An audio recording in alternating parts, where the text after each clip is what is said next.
In 1932, the Australian military went to war against a flightless 130-pound bird that looks like a feather duster on stilts. And the military lost. This is the Great Emu War. And every ridiculous part of it is actually true. To understand how this happened, you need to understand what was going on in Western Australia in the early 1930s. The Great Depression had arrived. The wheat farming regions of Western Australia were struggling. Many of the farmers in the Campion district were World War I veterans who had been settled in Sen land by the government after the war as a form of compensation for their service. They had been given marginal land, which means land that was difficult to farm under any circumstances.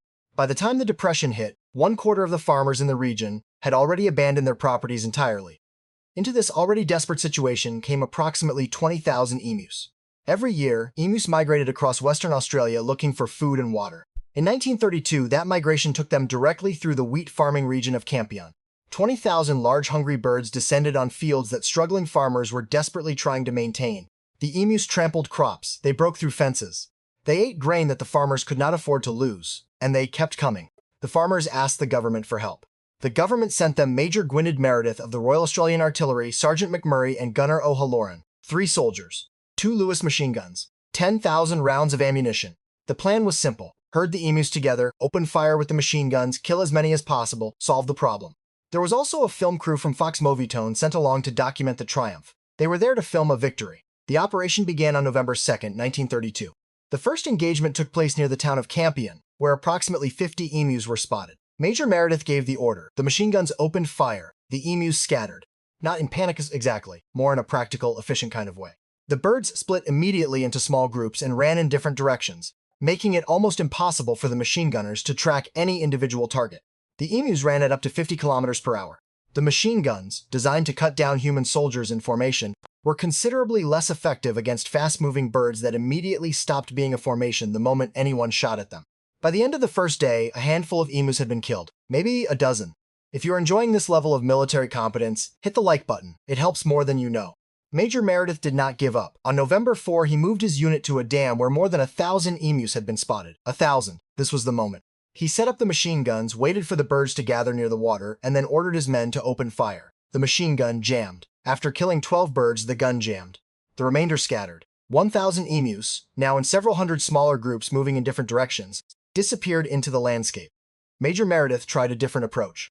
He mounted one of the machine guns on a truck, the idea being that the truck could chase the emus across the terrain and maintain fire while moving. This was a reasonable tactical adjustment.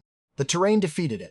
The ground was too rough for the truck to move fast enough to keep up with the emus, and the gun could not be aimed accurately while bouncing across uneven farmland.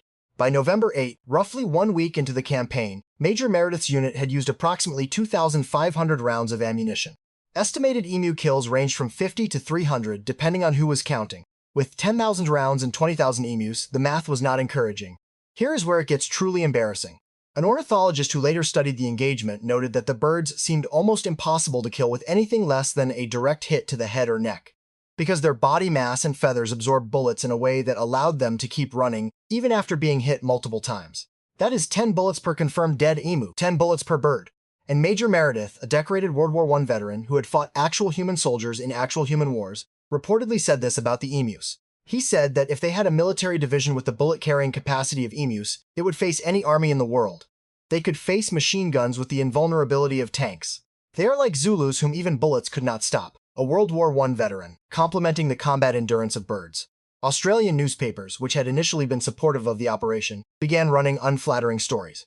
Members of Parliament began asking questions. Senator James Dunn mockingly referred to the Minister of Defence as the Minister of the Emu War. The film crew from Fox Movietone, which had come to document a triumph, was filming something considerably different. The military withdrew on November 8. The farmers asked them to come back.